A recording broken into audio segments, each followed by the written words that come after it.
ध्वनिर्वर्णा पदं वाक्यमित्यास्पदचतुष्टयम् यस्याः सूक्ष्मादिभेदे वाग्देवीं तामुपास्महे।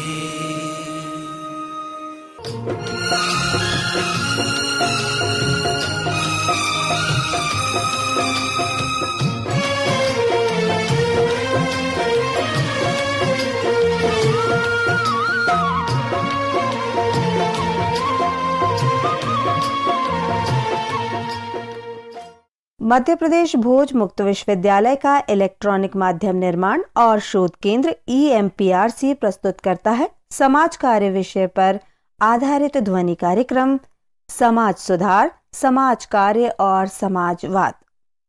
ये कार्यक्रम MSW के प्रथम वर्ष के विद्यार्थियों के लिए प्रथम प्रश्न पत्र समाज कार्य का इतिहास और विकास पर आधारित है। कार्यक्रम के विषय विशेषज्ञ हैं डॉक्टर SR विल्लोरे।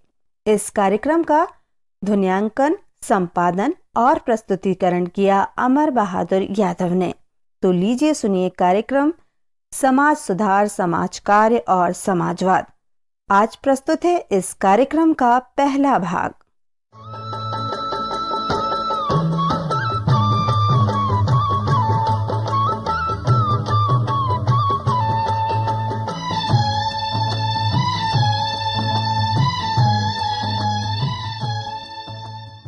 प्रिय छात्रों, अब तक हमने समाज कार्य यानी सोशल वर्क और समाज सुधार पर आंशिक रूप से चर्चा की है, लेकिन समाजवाद पर अभी तक वार्ता नहीं हुई है, जो कि आपके पाठ्यक्रम में शामिल है।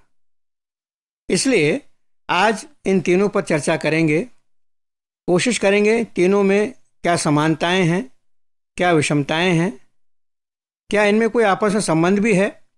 और ये इसलिए ज़रूरी है कि तीनों में समाज शब्द कॉमन है।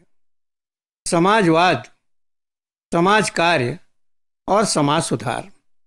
क्योंकि अभी तक समाजवाद पर कोई चर्चा नहीं हुई है, इसलिए पहले इसे समझने की कोशिश करेंगे यह क्या है। जैसा कि आप जानते हैं, इसमें समाज शब्द के साथ वाद शब्द भी जुड़ा है, और वाद का मतलब होता है एक निश्चित सिद्धांत या विचारधारा, यानी मानव समाज के बारे में एक विशेष प्रकार का सोच या चिंतन। और वो सोच कैसा, समाज कैसा हो, ऐसा ही क्यों हो, आज के समाज में क्या कोई दोष या कमियां या बुराइयां हैं, यदि हैं तो क्या हैं, उन बुराइयों को किस प्रकार दूर किया जा सकता है, हमारे मनचाहे या आदर्श समाज का निर्माण कैसे किया जा सकता है, उसके स्पष्ट लक्ष्य क्या हों, उसकी प्राप्ति के साधन क्या हों, और जो साधन निश्चित किए गए उन साधनों के उपयोग के तरीके क्या हों। एक बात और, समाजवाद में वाद शब्द है तो इसी का जुड़वां भाई है विवाद, यानी जहां वाद है वहां विवाद होगा ही। इसलिए मानव समाज की रचना के बारे में समाजवाद ही एकमात्र विचारधारा नहीं है, और भी वाद हैं जो इससे काफ़ी भिन्न हैं, जैसे पूंजीवाद, साम्यवाद इत्यादि। सभी के आदर्श मानक समाज के अपने नक्शे हैं और उनके मुताबिक साधन भी हैं और नीतियाँ भी हैं, लेकिन इनके विस्तार में हम नहीं जाएंगे और बात केवल समाजवाद की ही करेंगे। प्रिय छात्रों, अगर थोड़ा इतिहास की तरफ झांकें तो हम पाएंगे कि यूँ तो इतिहासकारों ने समाजवाद के बीज बाइबिल और सुप्रसिद्ध दार्शनिक प्लेटो की रचनाओं तक में ढूंढ निकालने का दावा किया है, लेकिन समाजवाद या सोशलिज्म शब्द का सबसे पहला उपयोग सन 1834 में इंग्लैंड के एक विद्वान रॉबर्ट ओवेन के द्वारा किया गया। इसके बाद सोशलिज्म को दुनिया भर के राजनीतिक के विचारक और कर्मियों के चिंतन क्षेत्र में प्रवेश मिला। इसकी तरह तरह की व्याख्याएं की गई। इनमें से कई तो इतनी भिन्न थी जितने कि उत्तर और दक्षिण ध्रुव। इसीलिए एक विद्वान ने समाजवाद की तुलना एक ऐसी टोपी से की जो इतने अधिक लोगों द्वारा पहनी गई कि वह अपना मूल आकार ही खो बैठी। यहाँ तक कि हिटलर जैसा कट्टर तानाशाह भी समाजवादी होने का दावा करता था। उसकी पार्टी नाजी के नाम में भी सोशलिस्ट शब्द, समाजवादी शब्द शामिल था। और आप तो जानते ही हैं कि हमारे देश के संविधान में भी भारत को एक समाजवादी गणतंत्र के रूप में प्रस्तुत किया गया है। तो आइए देखें कि समाजवाद वास्तव में है क्या। समाजवाद मूलतः एक सामाजिक एवं राजनीतिक विचारधारा है जिसका जन्म यूरोप में औद्योगिक क्रांति के परिणाम स्वरूप हुआ था। समाजवादी विचारकों का यह मानना है कि संपत्ति और प्राकृतिक संसाधनों पर समाज की ही मालिकियत तथा नियंत्रण होना चाहिए। इसको इस तरह से समझ लें कि मान लीजिए मैं एक उद्योगपति हूँ और मेरे कुछ उत्पादों के कारखाने, जैसे साबुन के कारखाने हैं या साइकिलों के कारखाने हैं, और उन्हें बेच कर मैं करोड़पति अरबपति हो गया। लेकिन मैंने बेचा किसको? समाज को। और समाज से जो पैसा मिला उसी के आधार पर मैं करोड़पति अरबपति बना, पूंजीपति बना। इसका मतलब यह है कि बिना अपने खरीदारों के, बिना अपने कस्टमर के सहयोग के मैं इतनी पूंजी एकत्रित नहीं कर सकता था। अर्थात उसमें उनका भी कुछ हक बनता है। समाजवाद का मूल विचार यहीं से प्रारंभ होता है। इस विचारधारा के अंतर्गत ये कहा जाता है कि व्यक्ति अकेला नहीं होता, समाज में उसके एक सदस्य के रूप में रहता है और वह जो भी संपत्ति अर्जित करता है वह दूसरों के अर्थात समाज के सहयोग से ही कर पाता है। इसलिए उसकी संपत्ति में समाज का भी हिस्सा होना चाहिए। वास्तव में देखा जाए तो लोगों की व्यक्तिगत कमाई या संपत्ति पर पूरे समाज का हक बनता है। उसका असली मालिक समाज ही है। तो निष्कर्ष क्या निकला? निष्कर्ष यह निकला कि मानव अर्जित संपत्ति यानी इंसान ने जो भी कमाया और प्राकृतिक संपदा अर्थात हमारे जंगल, हमारी नदियाँ, हमारे और प्राकृतिक संसाधन, खनिज पदार्थ इत्यादि के मालिकियत और नियंत्रण का अधिकार भी समाज के पास ही होना चाहिए। लेकिन जैसा कि आप जानते हैं, आज दुनिया में ज़्यादातर देशों में पूंजीवादी अर्थव्यवस्था का बोलबाला है। और पूंजीवादी अर्थव्यवस्था का मतलब जिसमें जितनी ताकत हो, जिसमें जितनी बुद्धि हो, वह उतना कमाए और उसका नियंत्रण करे। दूसरों का क्या होता है उससे उसको कोई मतलब नहीं। तो पूंजीवादी अर्थव्यवस्था में राष्ट्रीय संपत्ति का अधिकांश मुट्ठी भर लोगों के कब्जे में होता है। और ऐसी अर्थव्यवस्था में, जिसे पूंजीवादी अर्थव्यवस्था कहा जाता है, प्राकृतिक संसाधनों का दोहन भी प्रायः इन पूंजीपतियों की योजना के अनुसार ही होता है, जिसका अंततः लाभ भी उन्हीं मुट्ठी भर लोगों को मिलता है। उन्हीं के स्वामित्व और नियंत्रण में राष्ट्रीय संपत्ति और प्राकृतिक संसाधन होते हैं और इसके परिणाम स्वरूप समाज की सत्ता भी कुछ मुट्ठी भर लोगों के हाथों में सिमट करके रह जाती है। इतनी संपत्ति के रचना और इतने प्राकृतिक संसाधनों के बावजूद इनसे होने वाले लाभ जो हैं उनका भी समाज में समान रूप से वितरण नहीं होता है। ये पूंजीवादी अर्थव्यवस्था का एक और दोष बताया जाता है। और यह भी कहा जाता है कि इस अर्थव्यवस्था में अमीर ज़्यादा अमीर होते जाते हैं, गरीब ज़्यादा गरीब होते चले जाते हैं और दोनों के बीच का जो फासला है वो निरंतर बढ़ता चला जाता है। समाज में विषमता बढ़ती है, असंतोष होता है और उसके परिणाम स्वरूप समाज में तनाव की स्थिति निर्मित हो जाती है। एक पूंजीवादी देश में कहने के लिए प्रजातंत्र भी होता है और नागरिकों की व्यक्तिगत स्वतंत्रता की बात भी की जाती है और यह भी दावा किया जाता है कि सबको अवसर समान रूप से उपलब्ध हैं। लेकिन वास्तव में वहाँ पर इन सब का नियंत्रण कुछ मुट्ठी भर पूंजीपति लोग ही अपने हाथों में रखते हैं। तो ये समाजवादी जो विचारधारा है इसके कुछ मूल बिंदु हैं, कुछ बुनियादी इसके सिद्धांत हैं। अब देखें कि इसमें भी जो समाजवादी अपने आप को कहते हैं उनमें भी आपस में मतभेद है। आइए देखें कि मतभेद के मुद्दे क्या हैं। समाज की संपत्ति और संसाधनों का मालिक समाज ही हो और नियंत्रण भी उसी का रहे, यहाँ तक तो ठीक है, सारे एक मत हैं। लेकिन इसके बाद ऐसे दो मुख्य या बुनियादी मुद्दे हैं, सवाल हैं, जिन पर समाजवादियों में बहुत पुराने समय से मतभेद चला आ रहा है। सवाल है मुद्दा नंबर 1, समाज की मालिकियत या स्वामित्व किस प्रकार की संपत्ति पर हो और कितना हो। अर्थात अगर किसी के पास में 50 करोड़ रुपए हैं या खदानें बहुत सारी हैं या बहुत सारे उसके और अधिकार हैं चल अचल संपत्ति पर, तो उसमें से कितने हिस्से पर समाज का अधिकार होना चाहिए। तो इसके उत्तर में दो तरह के लोग हैं। एक सिरे पर तो वो लोग हैं जो कहते हैं कि नितांत जो व्यक्तिगत चीज़ें हैं व्यक्ति की उपयोग की, जैसे पहनने के कपड़े, जूते, कागज़, कलम इत्यादि केवल व्यक्तिगत संपत्ति रहे और बाकी सारी की सारी जो वस्तुएं हैं उनका उपयोग समाज के अनुसार होना चाहिए, उनका स्वामित्व समाज का हो और उनका नियंत्रण भी समाज के हाथ में। यानी एक समाजवादी व्यवस्था में व्यक्तिगत संपत्ति जैसी कोई चीज़ की गुंजाइश ही नहीं है। ये हो गया एक प्रकार का मत। अब आइए देखें दूसरे लोग क्या कहते हैं। दूसरे सिरे पर वो लोग हैं जिनके मुताबिक समाज में एक सीमित मात्रा में व्यक्तिगत संपत्ति का अधिकार भी लोगों को दिया जाना चाहिए।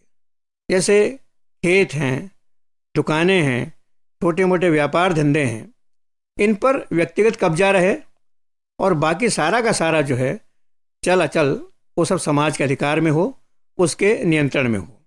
तो समाजवादी लोग जो हैं, विद्वान हैं, उनके पास में एक जो मुद्दा है उस पर दो तरह की राय है। कुछ लोग कहते हैं कि समाज पूरी तरह से हावी रहे, थोड़ी बहुत चीज़ों को छोड़ करके व्यक्तिगत उपयोग की चीज़ों को, और बाकी सारी की सारी मालिकियत और सारा का सारा नियंत्रण समाज के हाथ में ही होना चाहिए।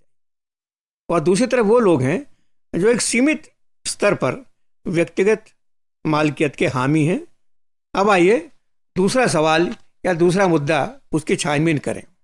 सवाल ये है कि जो संपत्ति देश में या समाज में है और जो प्राकृतिक संसाधन हैं, वही मैंने जैसे आपसे कहा खनिज पदार्थ हैं, जंगल है, नदियों का पानी है, इन पर समाज का नियंत्रण तो हो, लेकिन उस नियंत्रण का तरीका और माध्यम क्या होना चाहिए।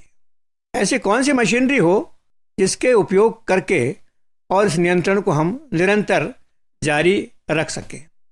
इस पर भी समाजवादी मोटे तौर पर दो वर्गों में बंटे हुए दिखाई देते हैं। एक वर्ग के मुताबिक नियंत्रण एक केंद्रीय सत्ता के हाथ में हो, जैसे राज्य यानी हमारी पार्लियामेंट है, लोकसभा है, राज्यसभा है, राज्य के 3 अंग हैं। केंद्रीय सत्ता पूरा का पूरा नियंत्रण उसके हाथ में होना चाहिए, उसकी नीतियों के मुताबिक होना चाहिए, या अप्रत्यक्ष रूप से जैसे कुछ देशों में है कि कहने को तो राज्य है, सरकार है, लेकिन वहाँ पर केवल एक ही पॉलिटिकल पार्टी है, एक ही राजनीतिक दल है, दूसरी पार्टियों को वहाँ पर गुंजाइश ही नहीं है, उसकी अनुमति ही नहीं है।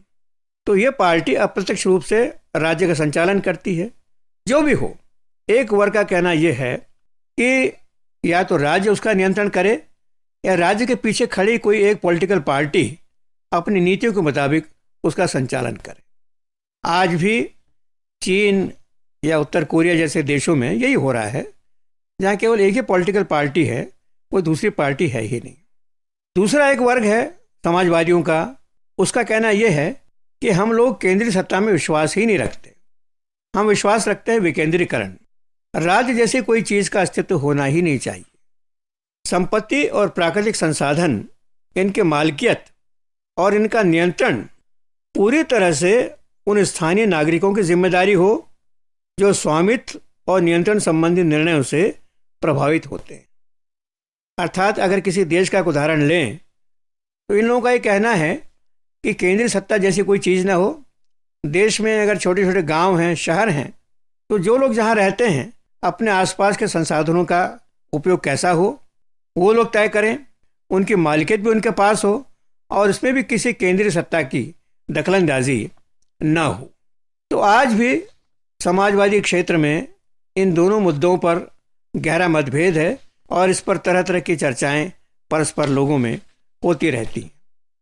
प्रिय छात्रों, अब तक आपको स्पष्ट हो गया होगा कि समाजवादी लोग जिस समाज की कल्पना करते हैं वो वो ऐसा समाज है जिसमें अमीर और गरीब के बीच में कोई भेद ना हो, सबको समान अवसर मिले आगे बढ़ने के, देश में समाज में जो सुविधाएं हैं सबका उन पर समान हक हो, संपत्ति का बंटवारा सही हो, सारी दौलत, जंगल, पानी, खदान आदि यानी सारी चल और अचल संपत्ति पर किसी व्यक्ति का नहीं बल्कि समाज का अधिकार और नियंत्रण हो।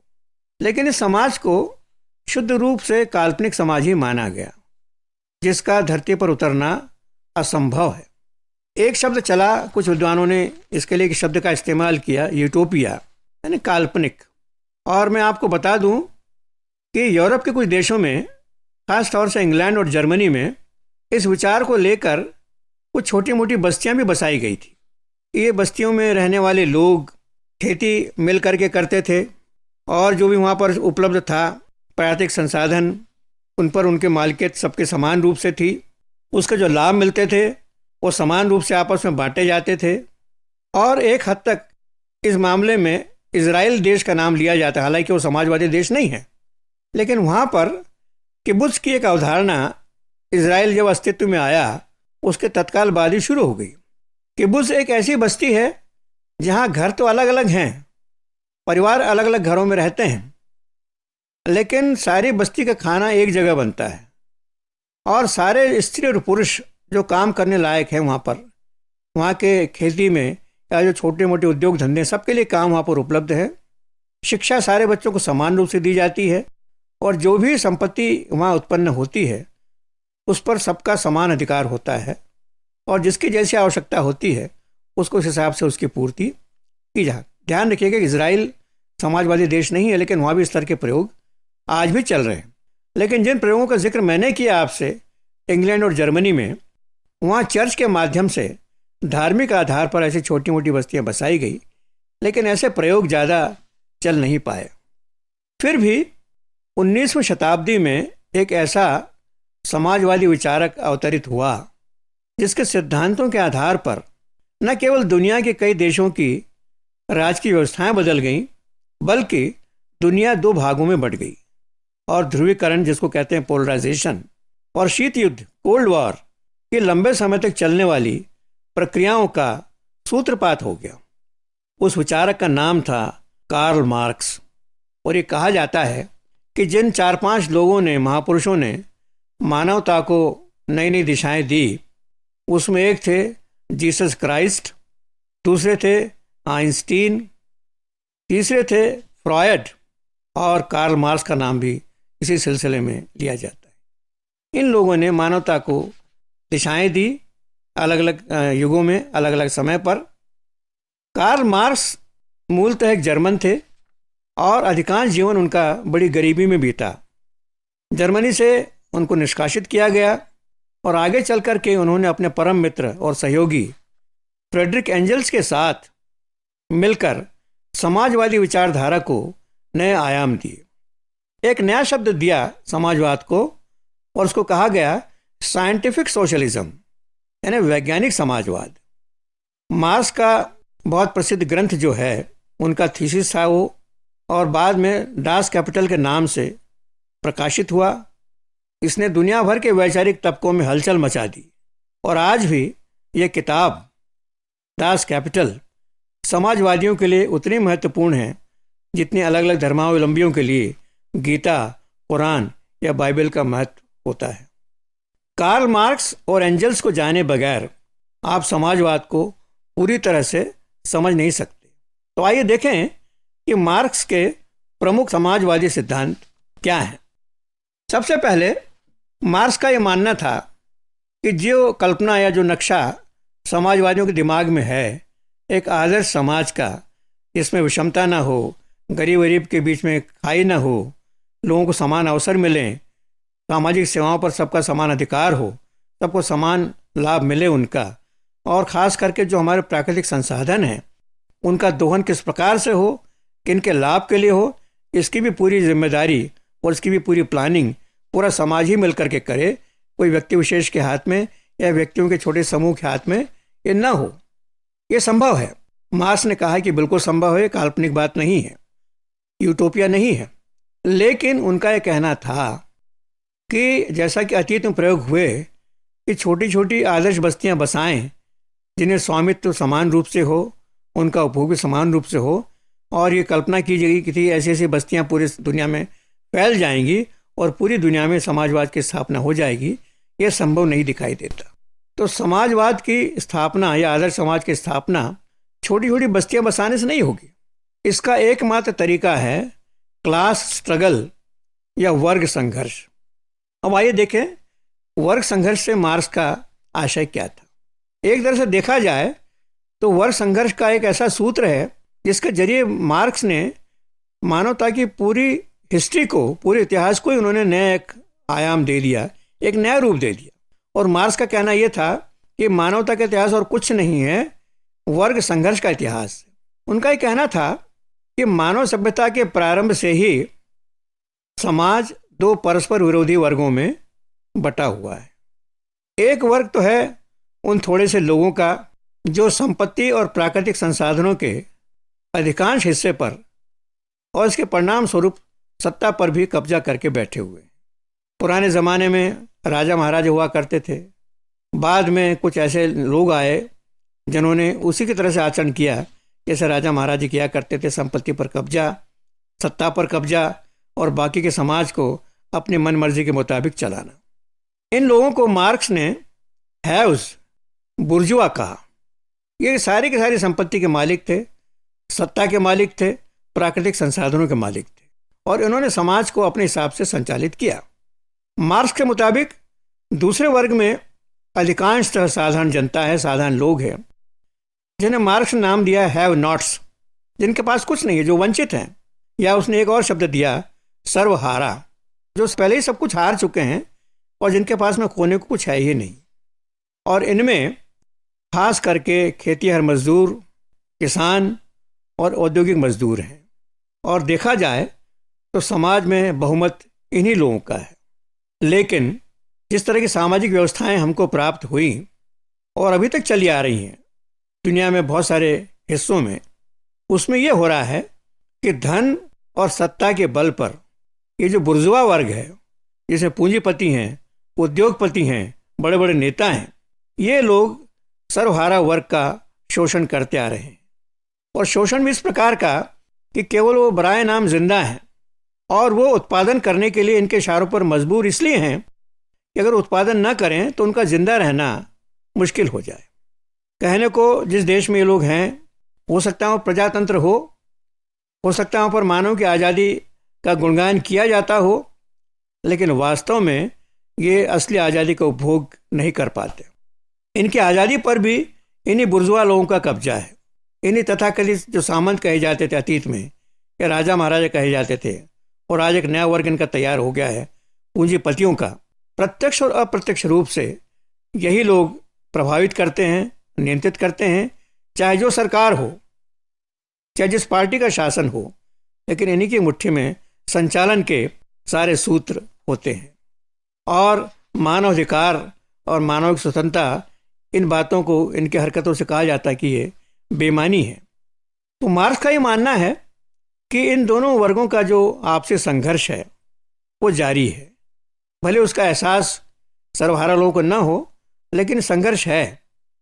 और ये संघर्ष होते होते एक ऐसी स्थिति आ सकती है जब पूंजीवाद का भारी भरकम जो ढांचा है वो अपने खुद के बोझ से ही चरमरा करके गिर जाए, और अंततः जो सर्वहारा वर्ग के किसान और मजदूर हैं उनके हाथ में सत्ता के सूत्र आ जाएं, उनके हाथ में संपत्ति आए इकट्ठा, और उनके हाथ में प्राकृतिक संसाधनों की मालिकियत भी आ जाए। तो मार्क्स के मुताबिक ये आदर्श स्थिति जो है कभी न कभी ज़रूर आएगी। सर्वहारा वर्ग जो संघर्ष में लगा हुआ है उसकी विजय होगी, उसकी जीत होगी, और बुर्जुआ वर्ग को अपने हथियार इनके सामने डालना होगा। इतिहास इस बात का गवाह है कि अतीत में कुछ देश ऐसे हुए, खास करके उदाहरण हमारे सामने है संयुक्त राज्य रशिया का, जहाँ पर बोल्शेविक क्रांति हुई, ज़ार के शासन का अंत हुआ, लेनिन और स्टालिन जैसे नेता उभर करके आए, और इन लोगों ने दावा किया कि सर्वहारा वर्ग के प्रतिनिधि हैं, और वहाँ पर जनता की सत्ता की स्थापना हुई। और ये क्रांति इतनी शक्तिमान थी कि न केवल सोवियत रूस बल्कि उसके जो पड़ोसी देश थे, पोलैंड इत्यादि, वहाँ पर भी इस प्रकार की नई अर्थव्यवस्था का, नई शासन व्यवस्था का असर हुआ और ये लोग देश कहलाए satellite countries of the Soviet Russia. एक लहर चली समाजवाद की और मार्क्स ने जिन सिद्धांतों की आधारशिला रखी थी उस पर कई देश खड़े हो गए। सोवियत रूस, चीन, क्यूबा, वियतनाम, यहाँ तक कि अल्बानिया जैसा छोटा सा देश भी।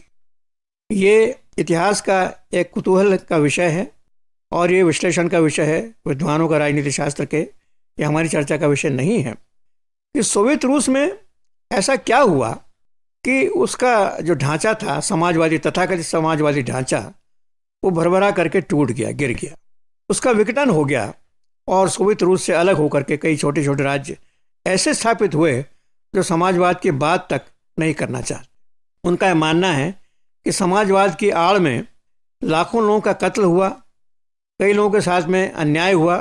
अन्याय पहले भी होता था पूंजीवादी अर्थव्यवस्था में भी, और अन्याय अब भी हुआ, हालांकि उसका रूप और उसको करने वाले लोग बदल गए। तो सोवियत रूस का एक उदाहरण दिया जाता है पूंजीवादी वर्गों के द्वारा कि अर्थव्यवस्था ये भी जो है नाकाम सिद्ध हुई, अस्थायी सिद्ध हुई और आखिरकार कुछ देशों को छोड़ करके पूरी दुनिया में प्रत्यक्ष अप्रत्यक्ष रूप से पूंजीवाद का ही बोलबाला है। यहाँ तक कि चीन जैसा देश जिसने माओ के नेतृत्व में एक क्रांति की और सोवियत रूस के अनुकरण में ही अपनी अर्थव्यवस्था का भी पुनर्निर्माण किया, ने शासनिक व्यवस्था लगाई, वहाँ पर भी धीरे धीरे धीरे उसका जो रुझान है, उसका जो झुकाव है, वह पूंजीवाद की तरफ देखा जा रहा है। वहाँ पर व्यक्तिगत स्वामित्व को मान्य किया गया है, लोगों के पास भी व्यक्तिगत संपत्तियाँ हैं और वहाँ भी करोड़पति और अरबपति लोग धीरे धीरे ऊपर आते जा रहे हैं। तो इस प्रकार के जो एक विवाद है समाजवाद को लेकर के, ये भविष्य ही बताएगा कि वास्तव में ये जो एक सिद्धांत हमारे सामने है समाजवाद का, और मूल रूप से कई लोग कहते हैं इसमें कोई बुराई नहीं है। समाज की जो पूंजी है, समाज की जो संपत्ति है, जो प्राकृतिक संसाधन है, इनका दुरुपयोग कुछ व्यक्तियों को अधिकार नहीं दिया जा सकता कि उसका दुरुपयोग करे और सारी चीज़ें अपने हाथ में रखे। इनकी मालिकियत, इनका स्वामित्व, नियंत्रण का तरीका पूरे समाज के हाथ में होना चाहिए, सबको उसका लाभ मिलना चाहिए। लेकिन वास्तव में जो देखा गया है, सोवियत रूस का उदाहरण हमारे सामने है और चीन का उदाहरण भी हमारे सामने है, इससे कई तरह के प्रश्न खड़े होते हैं कि वास्तव में इस प्रकार की जो सामाजिक व्यवस्था है कितनी कारगर है और कितनी स्थायी है। अब इस जो अवधारणा है समाजवाद की, अगर हम इसकी तुलना करें समाज कार्य से और समाज सुधार से, तो ये देखना पड़ेगा कि इन तीनों में केवल शाब्दिक समानता है या अवधारणात्मक समानताएं भी कुछ हैं या कुछ विषमताएं भी हैं, और अगर हैं तो वो क्या है। अगली वार्ता में हम इन पर चर्चा करेंगे।